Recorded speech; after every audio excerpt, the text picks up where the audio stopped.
Welcome to Sane-ish, the podcast for people healing from trauma, addiction, abuse, mental health struggles, grief, narcissists, and every other flavor of chaos life can throw at you. And somehow still functioning, mostly. I'm your host, Holley Broughton, survivor, truth teller, boundary setter, and proud member of the Still Healing, Still Hilarious Club. Around here, we don't do shame or embarrassment. We don't do perfection. Just real talk, dark humor, hard truths, and a whole lot of hope. Because sanity is overrated. And healing, that shit is messy. This is Sane-ish. Let's get into it. Disclaimer. On the Sane-ish Podcast, we discuss personal stories of alcoholism, addiction, mental health, chronic illness, narcissistic abuse, domestic violence, SA, HT, parental alienation, grief, loss, homelessness, as well as many other forms of adversities in life. Our intention is to be inspirational, educational, identifiable, and resourceful. The views and experiences shared are in no way meant to praise or condone any illegal or harmful behavior. This content is for educational purposes only and not intended as professional advice. If you or someone you know is struggling with any of the above, we strongly suggest seeking help from a qualified professional, support service, or hotline related to your specific issue.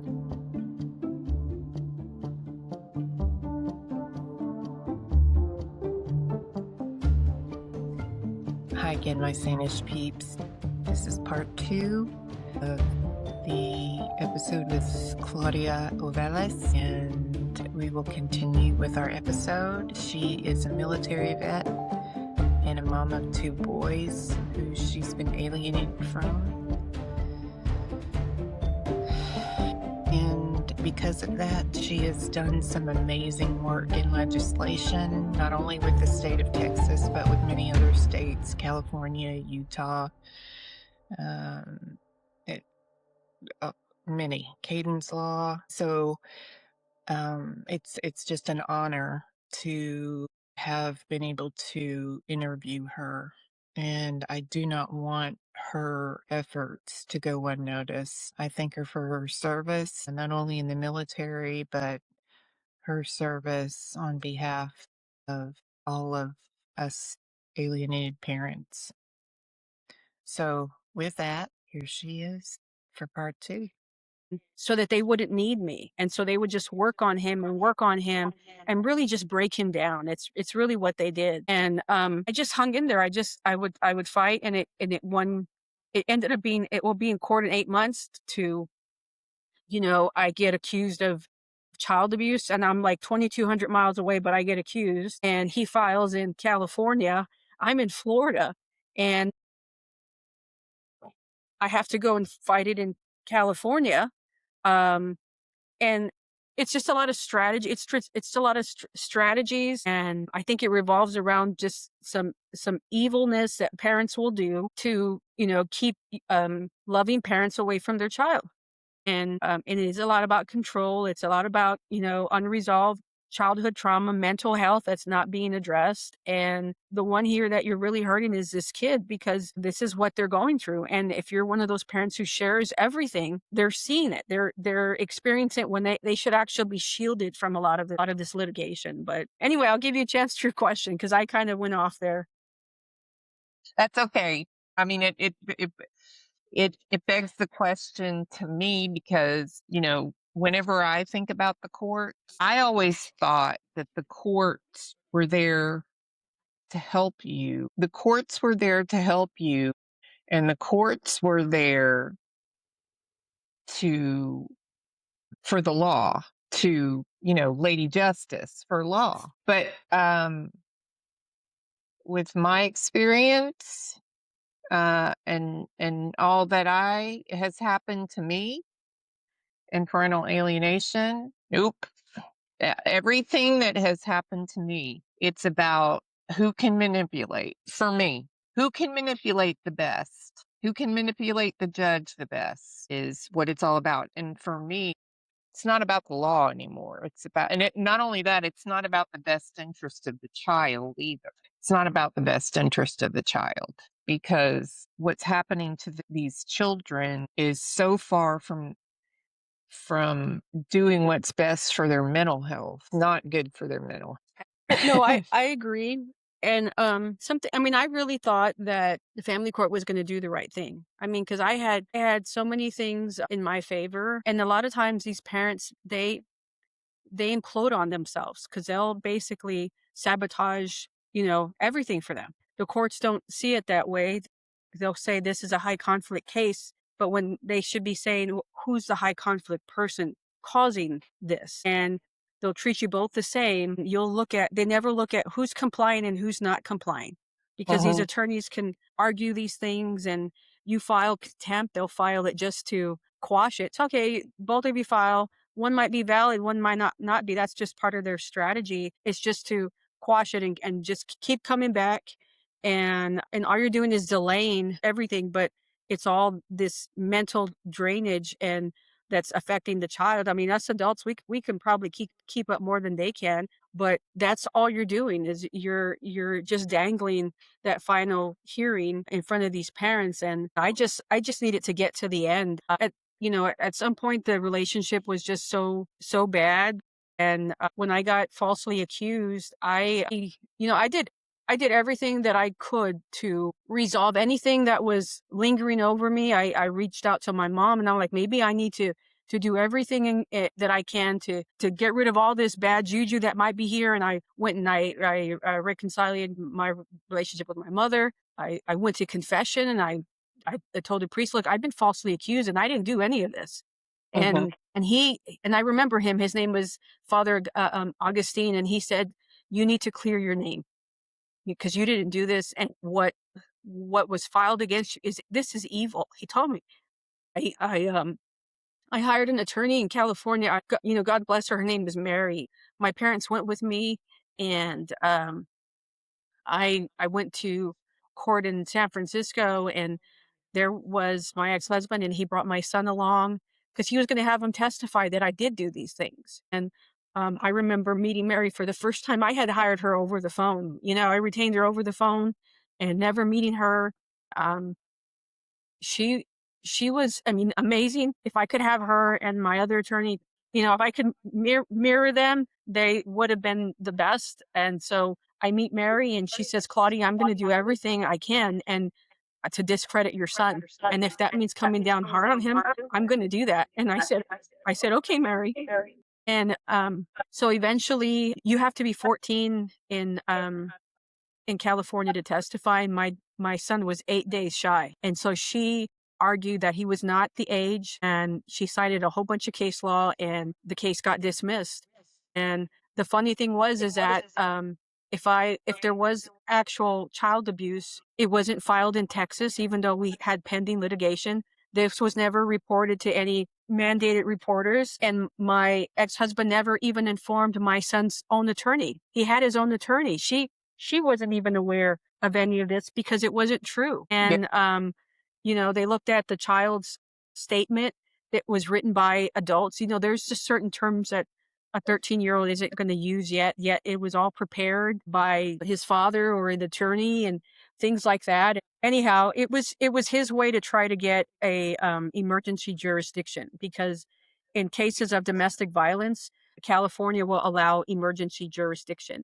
Just prior to that, he tried transferring the case, and it went all the way to a writ of mandamus here in Texas, and they denied it. They said that Texas was not an inconvenient forum, and there's no reason just to, stop everything in the middle of all these professions being involved and attorneys being retained just to move it to California. And so that's what he did. That was his next thing. It's like, I'm going to prove that she was a child abuser, and I'm going to get the case moved through that process. So that was denied again. And so I think when I went to confession, that's what really strengthened me, is that I felt like, I mean, I was doing everything. I'm like, I don't know what I could do I was praying, I was doing everything. And it really gave me strength to go.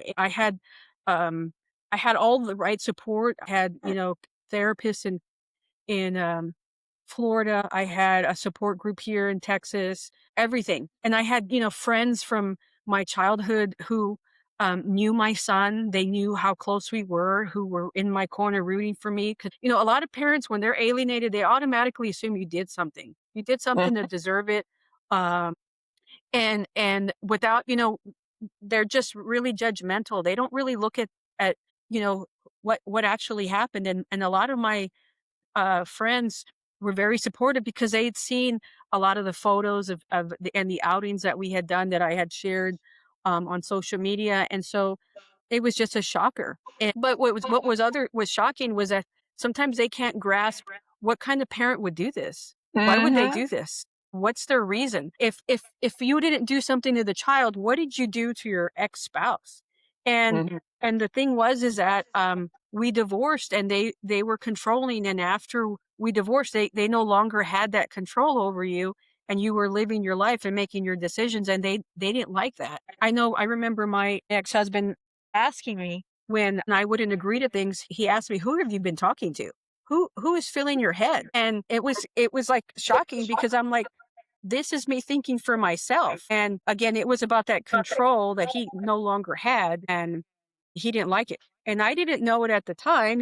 Again, a lot of times we don't know a lot of what their trauma was, or why they're doing this, or why they all of a sudden have this hate for you. And again, it's that unresolved trauma. And I think it was about feeling rejected, because I finally was moving on, and they didn't like it. And so they felt like, I'm going to hurt you with the only way I can, and that's through your children. Mm-hmm. And so that's what he tried. That's what he tried to do. Overall, the outcome was that the jury decided that my son was too damaged to return, that he was so disrespectful and so defiant that he should remain with his father. And so they gave him sole custody. They allowed him to make all the decisions. The older one, or The younger one. And okay. that happened in 2019, 2018. And by that time, you know, I was a mess. I had been going through a lot of that, and trying to keep up. And I just wanted to get to the end, because I felt that I needed my closure, because if I couldn't fight to save them, they needed to realize that they really, you don't have control of what they do in their home, and they had to figure it out.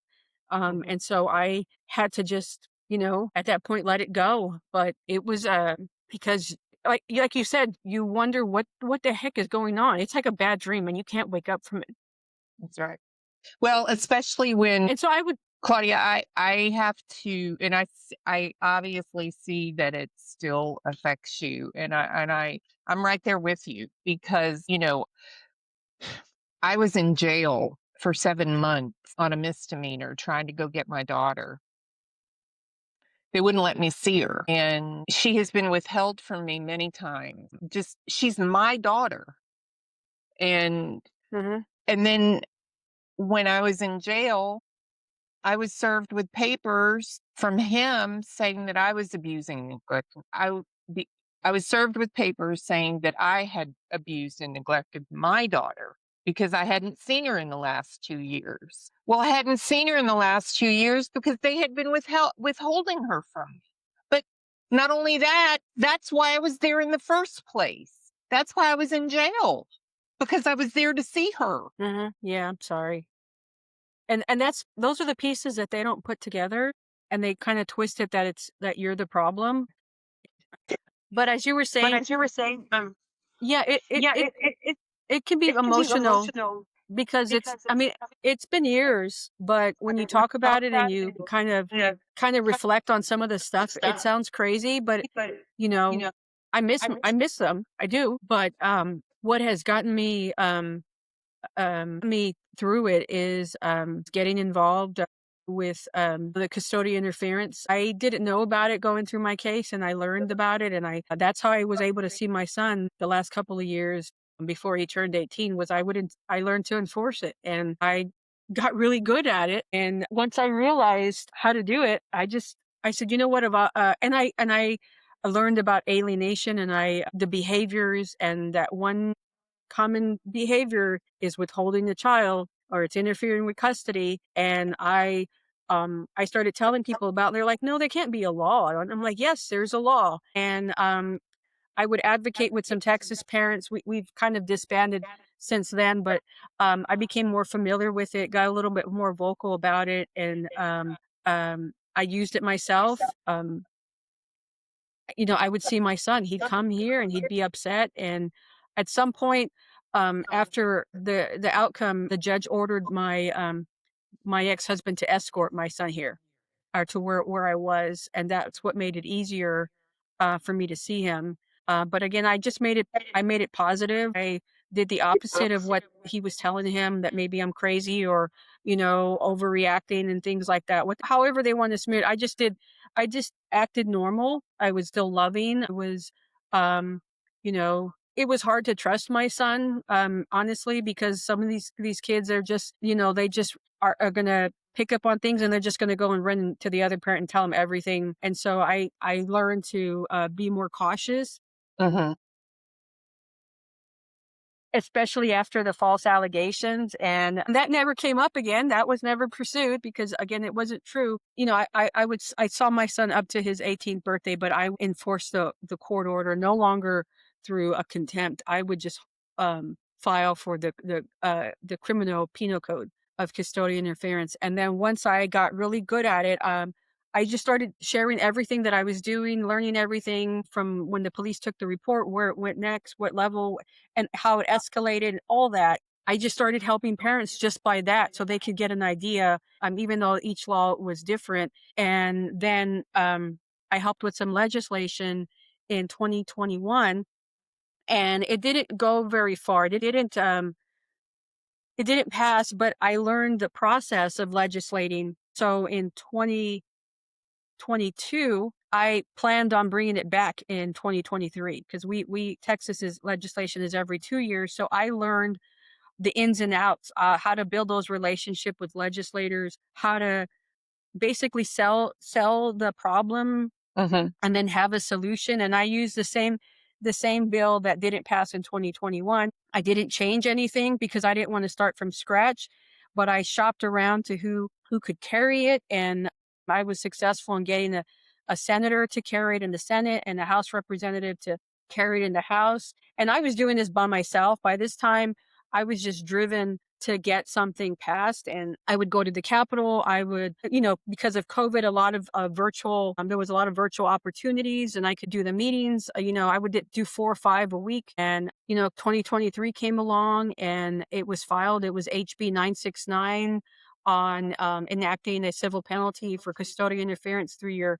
municipality, and it passed. And just kind of like how the behaviors of alienation, you normalize a lot. When I Mm-hmm. was going through this process of legislating, it it might seem hard, but to me, it was just another day. It was just something else I'm going to do. And some people like Rael would look at it like, Claudia, you put a lot on your plate. How do you even keep up? And I'm like, this is kind of how my mind worked after trying to keep up with this parent that was always throwing things out of left field, all these strategies and everything. So I kind of learned how to a little just more think outside the box, like critical think more to stay ahead. Right. And I think it allowed me to be a little bit more assertive, because I put all my, how would you say, I believed a lot in the family court. I believed that they were going to do the right thing. I believed that my attorney was going to represent me in the best way she could. And I later learned that she could have done a lot better job representing me, because, they all have their relationships with each other. And I try not to smear attorneys or put it on judges and say it's all corrupt, because I do think sometimes they have good outcomes. I had a few good outcomes, but I think overall, they're not telling you a lot, just like my attorney never told me about custodial interference. She actually didn't agree with it. She didn't tell me I could get my son back faster with the writ of habeas instead of filing a motion to contempt. And I did that, ended up doing that myself pro se, and my son was returned to me. But why didn't my attorney ever do that? And the reason why is because it doesn't make money for them. It's a quick remedy. And so they don't want quick remedies. They want prolonged litigation so they could keep, they can keep the money going. Right. And anyhow, so I kind of use that same mindset when I was legislating, is that I'm always going to be thinking ahead. If they tell me no, I'm going to question why is that? And just like with an officer, when I would file for custodial interference and they tell me it's a civil matter, and like, officer, can you show me where it says that? And I would be, I'd have this respectful tone, and I'm not trying to be hostile here. I'm not going to be aggressive here. I just, can you show me where it says it's a civil matter? Because this is what I'm reading. And I'm confused if you're telling me it's a civil matter, because I'm not bringing a civil matter to you. I'm bringing the penal code, which is criminal. And I would catch them off guard. And a lot of them were unfamiliar with it and didn't understand it themselves. And I later found out there's a lack of training. They only cover so much at the academy or wherever they go to learn about the penal code. And then I started doing public records requests in my city in San Antonio, and I would use that for legislators. And I would say, I was on the news a couple of times. I did a news reporter used my case to, and I could share it with you. It's a really good news story, but the the kicker is I didn't have a problem with my son living with his dad. I was fighting to save their relationship is really what it comes down to, because that's what was meaningful, is a relationship. It doesn't matter where you live. It's the relationship that you maintain. And when they withhold and they're not compliant, that's basically what they're doing, is they're trying to chip away at that relationship. And that eventually that's what they did. And so the news reporter, and I met her, and we had a really good relationship. She doesn't know how I ended up passing the law and still going forward. She says, your case is over. Why are you still doing these things to help other people? And I said, because people need to know. Sure. They don't have to go through what I went through or what you went through. There needs to be a way to stop this. And if it's enforcing this law, then we need to enforce this law. So anyhow, I get really emotional because I think that if we enforce this enough, it would mitigate a lot. And that's where they're failing these children. It's not, sure, we have emotions and we care and we're important, but, you're really hurting them right now when you don't enforce this, and you're enabling a lot of these behaviors when you don't. And so that's what I wanted to get across to these legislators. And so the bill passed in 2023, and it kicked off really well. And I think just the awareness that it spread caused a lot of, I would say, I don't know, it really put a lot of fear into these parents that were withholding, that when I did another records request, it showed the numbers had declined. So we had 1,000 a month in San Antonio for a 4-year period. And then after legislation, I did it again, and those numbers have dropped to 700. So even just by awareness and the fear, the accountability and the consequences has reduced the occurrences. And after I did that, I don't know if you're familiar with Robert Garza. Robert is from Dallas, and he and I talk from time to time. And he asked me, he's like, Claudia, can I take the baton and run with it? And I was like, absolutely, Robert, because I only can do so much. And this needs, and that's why I created the national page. Parents need to know that this law exists in every state. And with Robert's law, with the time taken, time back, he was still experiencing the custodial interference. And so he's like, can I take it and run with it? And I said, yes, Robert, because this is a contributing factor to parental alienation. And if this can spread like wildfire, then we can mitigate a lot of it. And so he did his campaign. Robert's everywhere now. We talk and we compare some of the efforts that are being done, and I applaud what he's doing. I think it's amazing. And then in 2025, he tried his 3 strikes, and Texas had two three strikes bills. And again, it has caused more awareness that the numbers continue to decline.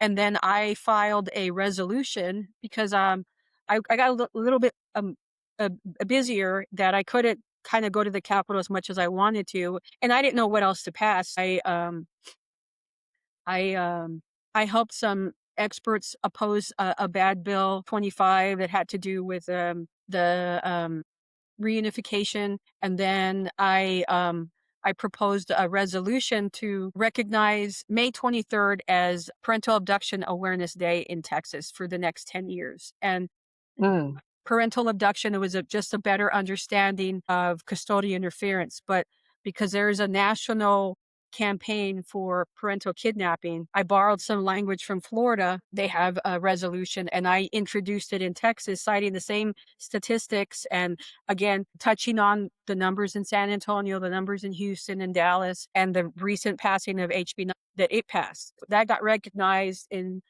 2025. That's kind of what got me, this is where I ended, is just passing the bill. And I actually dedicated it to my father. I said, because he's the one that told me keep going. And again, it was mainly because a lot of these parents, they don't care, even encourage a relationship with grandparents, and these grandparents aren't going to be around forever. So it's really hurtful to see that just a relationship has just been cut off. Yep. I can get by, and I've learned to cope. I've had the great support. A lot of the legislation and the advocacy has been very empowering for me. Again, it's made me a lot more resilient than I was, a lot more assertive, and it kind of, I wouldn't say healed what happened, but it definitely helped get me grow through it. And I remember when I was praying one of the times through this whole case, I just wanted the pain to go away. And I feel that my prayers were answers because the pain did go away. It's just it wasn't in the outcome that I wanted. And Yeah. so I've just learned to kind of get through it, grow through it, and accomplish other things along the way. And I think that you definitely can reshift your focus if you can plan to do something that's meaningful and make the experience a positive experience. And so when I hear of a parent that contacted us and took the steps that we describe or share and got their child back, that's really meaningful for me. Even though I couldn't do that for my own situation, it's meaningful that someone else is not going to have to go through what I experienced, and can salvage and save that relationship with their child. Yeah. So, Me too. that's kind of what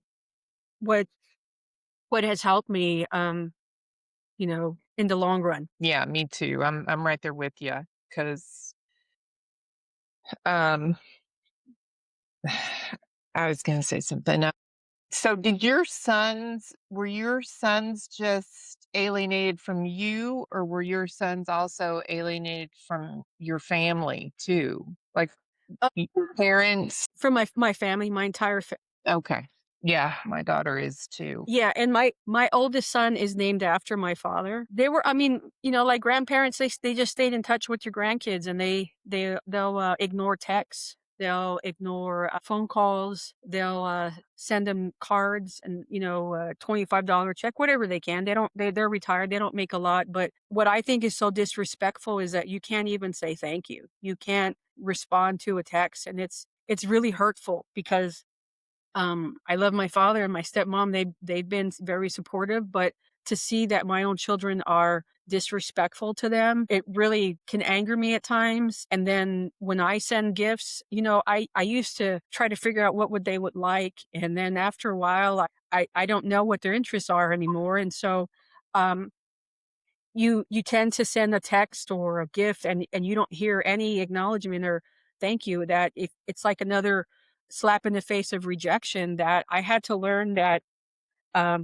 I need to do it for me. It's no longer for them. I'm going to do it because I'm still a mom, and this is what this mom's going to do. I'm going to send you a gift, and hopefully you'll like it, and hopefully it'll fit. But I'm doing it for me. If you don't open it or you don't get it, that's okay. But I did it, and I did my part, and so I do that. And sometimes my husband will He'll say, these kids are so ungrateful. You buy them these things, you think of them when you go on your travels, and they don't say anything. And it bothers him because he saw how close I was with my young son, that it's just a lot of disrespect. And sometimes I'll respond with like, but they don't know any better. This isn't them. He goes, no, at some point it is them. They make this decision to, treat you this way because they know right from wrong. They just choose not to. But again, it's that loyalty bond.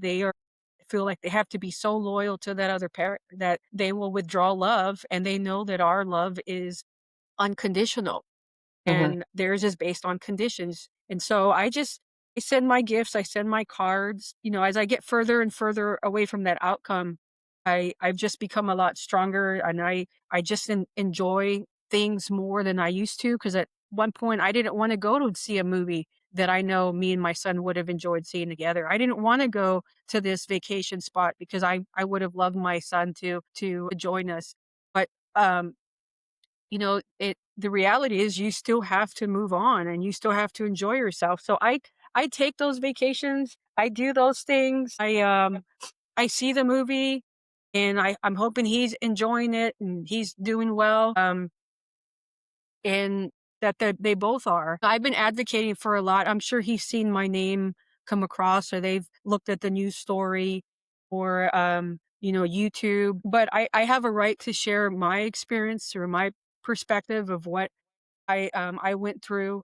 And they may not like it and they may disagree, but I don't have anything to hide at this point. I will always think I'm an amazing mom.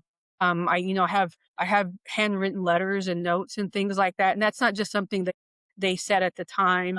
I have pictures of smiling kids and us laughing and things like that. But they were robbed of a parent, Mhm. and hopefully one day they'll realize it, because I do believe it will impact them at some point in their life. And, some kids will wake up at a certain age. They'll say, "Well, just click." I think it'll take getting involved in a relationship or a friendship where they're going to spark that question. Don't you have a mom? Or how's your relationship with your mom? Or something like that, that will stir that in them. But hopefully they'll apply their critical thinking one day and figure it out. And I'll always be here, but I just won't be,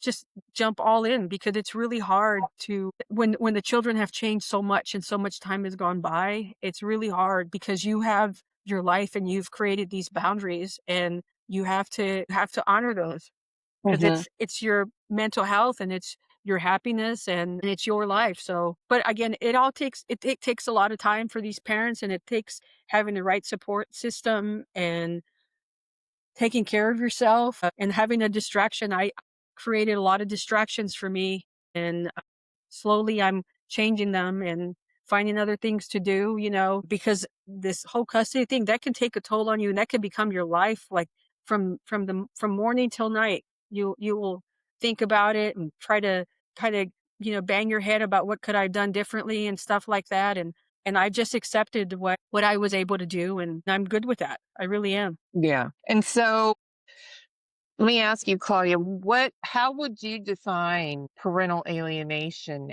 as it pertains to your experience? How would you define parental alienation? I would define it as the weaponization of a child to destroy a parent-child relationship with a loving parent. And when I say weaponizing, I would just be, again, implanting false memories, re, making overreaction of things that could be minute things that the parent. We're not perfect parents. I will admit that I've made mistakes, or there's things I could have done differently, but I'm not a horrible parent. I have really good relationships with my nieces and nephews when we go to these outings or, family gatherings. But my own children have a problem with me.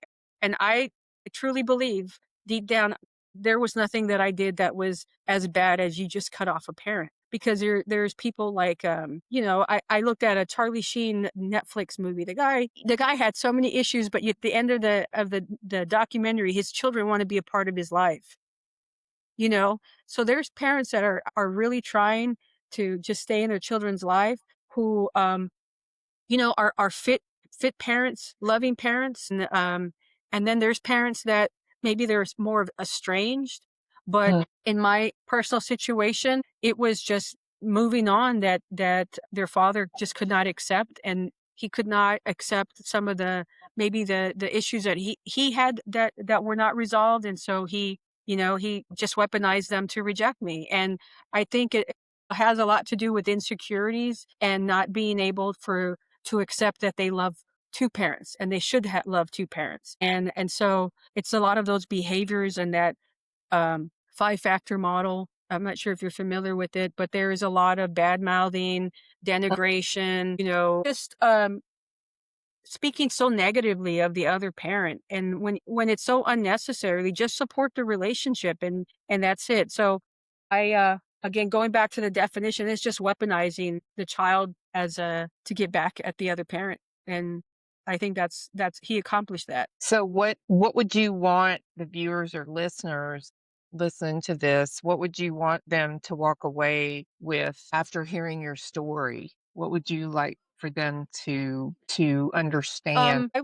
I'd like them to understand that you can grow through this. It's going to be challenging, but I think if you have the right support system, if you I started reading a lot to understand these behaviors. I got involved with advocacy, but I wanted it to be more about learning how to cope and manage. So I had a really good therapist as well, and I wasn't afraid to ask for help. I wasn't afraid to you know um, go out and have a support group meeting and things like that. And a lot of people think like, oh, you're by yourself in this. You're not. You're by yourself. Once you start um, searching for help, you see a lot of these parents that are going through this. There are parents that might say that they're alienated and maybe they're just unfamiliar with some of the behaviors, but it took a while for me to actually say it because I wanted to understand it first. I didn't just want to put a label on it. And I've met some really great advocates that when we share our stories and get familiar with our experiences, we have support from one another, like I do with Rael and Melissa and others, Robert, for instance, and we all want change. I don't make it about hating the opposite sex because some advocates are, I hate men because my ex-husband was a man and he was horrible. I always say evil has no gender because it can happen to anybody, but I was more focused on bringing awareness to a problem overall, not shifting blame. Right. And when I went to legislators, I didn't make it about my sad story. I didn't say, I need you to pass the law for me. It was, no, I need you to help pass the law for Texas, not I started removing it, making it about me. I took that out of there and made it about an overall problem. And it was the same thing with learning how to communicate with my children. I used to say, what about me? Why aren't you calling me?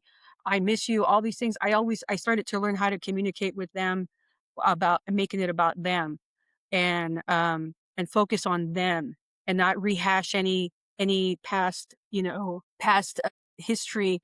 Just make it positive and do the best that you can and just kind of take it one day at a time. Some days are going to be tough and some days are going to be pretty good, but you have to keep going. You really do. Because my thing was, I was not going to let this take over me. I was not going to let this ruin my life because it happened to me, but it is not me. Right. If that makes sense. It Yes. was just something that happened, but it doesn't define who I am. I'm not going to be a victim forever. I wasn't going to let that happen. And I'm not going to be, afraid. And once I realized when my husband told me that I was letting him emotionally hijack me using my children, it really snapped because I'm like, he was, and I needed to get my power back because I had given all that power to him with his words and his long vents on our family wizard and how he could trigger me. I had to turn those triggers off. And to do that, I needed to empower myself. And that's what I did. And he didn't destroy me one bit because I'm still here and I know I'm an amazing mom. And I didn't have to do what he did to gain the love of our children because I supported that at every point in their life. Having two parents was important. And so, that's kind of, it was just, to me, it was about just doing the right thing but empowering yourself at the same time. Yeah. And so, final question. What would you like to say to a new parent who is now possibly coming into a new targeted parent that's now coming into parental alienation? What advice would you like to give to them? Well, I think not just to the targeted parent, but to anyone going through custody, if you feel that your ex-spouse is going to be high conflict, you really need to know who's going to represent you. You need to know how much they understand about this dynamic. Even when you see a therapist or someone that you're court ordered, you need to ask the questions like, what's your understanding of parental alienation? How have you dealt with a high conflict opposing party? What are your strategies? When was the last conference you attended on parental alienation, or what was the last research paper you read on it? Because they might say they know what it is, but they really don't. They just think it's a dynamic where a parent is high conflict, and they may not understand the behaviors that are associated with it. They may not understand what's the resolution, what's your plan of action, how are we going to get through this? And for a targeted parent, someone that's already has an attorney, I think it's about getting the right support and the research so that when you are looking for advocacy groups and things like that, you kind of have a similar idea of how to support each other. Because I thought I was just getting into a group, and all they want to do is complain all the time how they miss their child, and you can see that they're triggered and they're traumatized. But what are they doing to fix that? Because you can't pour from an empty cup. So what are you doing to fill your cup? And and so I think it's important to understand what that is. And I learned to lower my expectations because I figured, again, that every time I would send my children something, when they didn't respond, it was more of a more rejection. And I needed to start doing things for me so it was less rejection. It turns into, I'm doing this for me now. This is about me, and put yourself first. And so that's what was helpful for me. But again, it was having all the right therapists and everything. And I remember one particular therapist when I was leading into my jury duty. I mean, not my jury duty. When I had my jury trial, she said, "Claudia, you have to picture somebody there with you." And because my ex-husband, he listed my parents as witnesses, so they could not be inside the courtroom. He did it deliberately so that I would be by myself going through this. And I didn't do the same thing for him because I just wasn't a mean person that way, but that's how he played. And so I remember when my therapist said, you need to picture somebody there with you who will give you the strength that you could turn to. And so you wouldn't be alone. And the first person that popped into my head, that was Jesus. And I remember that conversation, and I remember being on the stand for hours, and I had my rosary in my hand, and that's what got me through this. So it's really having that faith and empowering yourself however you want to do it.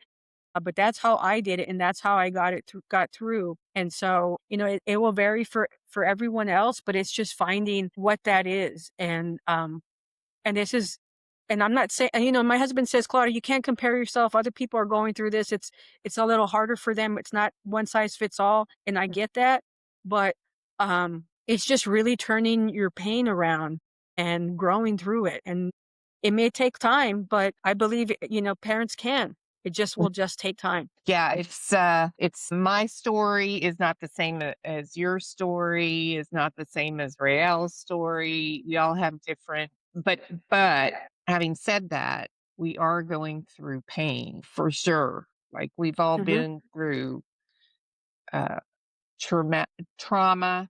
We've all been through traumatic pain, but we're all taking care of ourselves in different ways because you have to, or I have to, you have to. I know Rael has to, but you have to get to that point, So, but yeah, and I appreciate your story about having to go to the priest and telling him about the false accusations and what he said to you, because I've really struggled with my false accusations too. and knowing that he told you that that was evil. It is evil. I do believe that. It It is. was evil. I do believe that's an evil act when it's especially when it's not true, and especially if they're trying Hmm. to do something, in my opinion, that's nefarious. Trying to erase a parent from a child's life. It's not only that, trying not just trying to erase a parent from a child's life, trying to erase an entire part of their Identity. heritage, yeah, heritage, or half of their DNA, really, like family part. You know what I mean? So anyway, Hmm. And yeah, go ahead. you you also see, like, a lot of parents will say, "I'm an erased dad or an erased mom," and I understand, like, the hashtag, but I started telling myself I refuse to be erased because you can't erase DNA. That's right. And that was something that I just said, you can try it, but you cannot erase DNA. So I will always be here. I'm always going to be a mom of these two boys. No matter what he does, never going to erase me. And it's this mindset you have to develop and grow that gives you back your power. Yeah. And there's things that you're not going to be able to control anymore. And that's what you let go, but you focus on you, empowering you. And that's how I got through it, and I think a lot of parents can get through it, but it's, again, identifying, um, those things, and then you slowly implementing them into your life. And I don't see a therapist anymore because I feel like I'm at a really good place, and I still pray. I still do the right thing, still acknowledge a lot of parents that are going through that. I always say, I'm sorry about your experience, and I'll listen, and I will help them as much as I can. But at the end of the day, I've also said self-care is a huge component. You got to take care of yourself. And, um, I neglected that for a while because I was just always so busy, but, I'm doing things now more for myself than ever before, and I'm extremely happy, and I'm very successful in what I do for my career and my marriage, and we're a lot stronger now. And, my husband may not have a relationship with his daughter. I don't have a relationship with my sons, but you know what? We are amazing parents, and I turned it around. They're missing out on us because Mhm. that's how amazing we are. And parents need to realize that, you know, they may not need you, but you are a blessing, and they're missing out on you. And they'll realize it one day. Yeah. And I, They I will. agree with you about they can try to erase us as much as they want, but it'll never happen. It just won't happen. You Hmm. know, it, you can't, like you said, and I say that too. You can't erase DNA, but what in my case, you know, and what he's done is, withheld my daughter from her grandmother. My mom's 81 years old, you know, and he's still doing this. I don't know how much time she has left, but I mean, it's sad that somebody thinks like this. It is. I mean, I It's don't. sad, and it's really sick. It is sick. It's really sick. But I'm glad that you and I don't think that way. I'm very glad that, you know, that there are people that don't think that way. So, but listen, too, I also want you to send me the link to the video we're on the news, because I'll put it in the episode description so that people can see it as well. But Okay. Claudia, thank you so much for taking the time to share your story. And I know it gets tough talking about this kind of stuff. It's a roller coaster with parental alienation. So I thank you very much. Well, you're welcome. And it was great talking to you, but I do appreciate what you're doing. So, yeah. So thank you again. Yeah, absolutely. Well, thank you again, and I appreciate it. And again, I'm very grateful for your service as a military vet. So thank you very much, and thank you for taking the time. No problem. I'm glad to help. I really am. And yeah, you're right. It does rehash a lot of emotions. Um, you just gotta get through it, grow through it, like I say. And I appreciate your time. Well, thank you. Thank And you. I do hope that All at right. some point they realize what they're missing out on, and they do.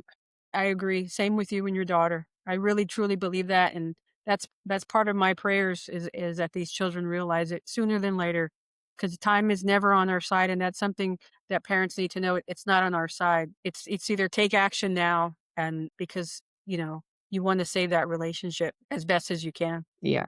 All right. Well, have a good evening, and thank you Okay. so Thank much. you. All right. Stay tuned for the next Thanks. episode, everybody. Bye.